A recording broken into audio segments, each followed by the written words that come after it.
We are back with day 205 of a screenwriter's journey. I hope it's 205. I've got a, yep, good. I just changed the date.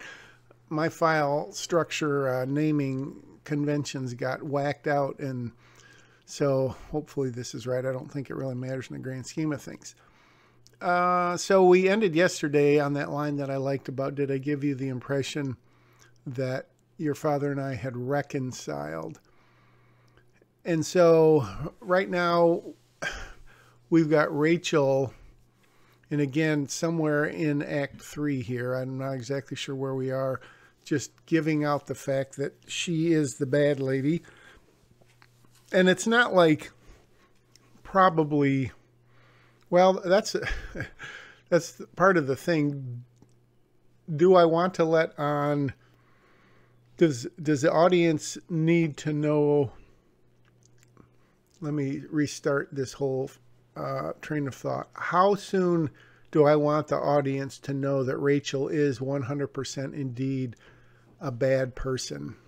And again, the protagonist thinks that he or she is doing right. The antagonist thinks that he or she is doing right. And so bad is obviously a relative term. I guess could say contrary to the interests of the other people.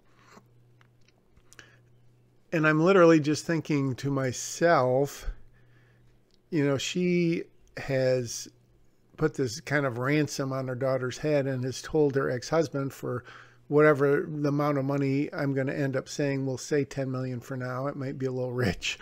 I might have to bring that down. I'm going to make it so that you can meet up with your daughter, because, you know, otherwise he would have a very, very hard time ever finding her, because even though she's not in the witness protection program, and, you know, he doesn't know if her name's changed. He doesn't know what her last name is.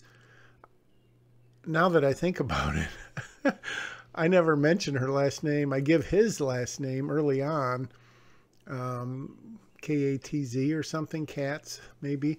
Which of course could change, but I never really specify what her last name is. I just realized that. Having said that, the chances of him being able to find her are probably pretty slim. And Rachel knows this, and so she's taking advantage of it, and assuming that he's got money to burn, is saying, hey, I will reunite you. You pay me this money. Do with her what you want. But having said that, it's really not necessarily a bad thing unless this guy is a total criminal, which I'm, believe it or not, still going through a few iterations of what kind of person he could be. But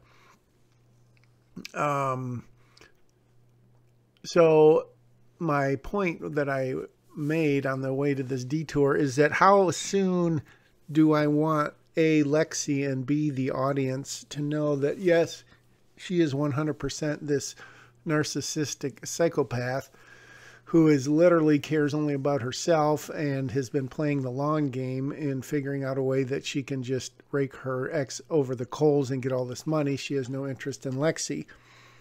And so I've really been playing with that a lot, you know, in this whole draft. And I think I've gone back and tweaked that, and maybe I'll go back and tweak it again. I'm not going to give any spoilers, but so that's really the question. You know, you can have your audience ahead of your protagonist, or in this case, well,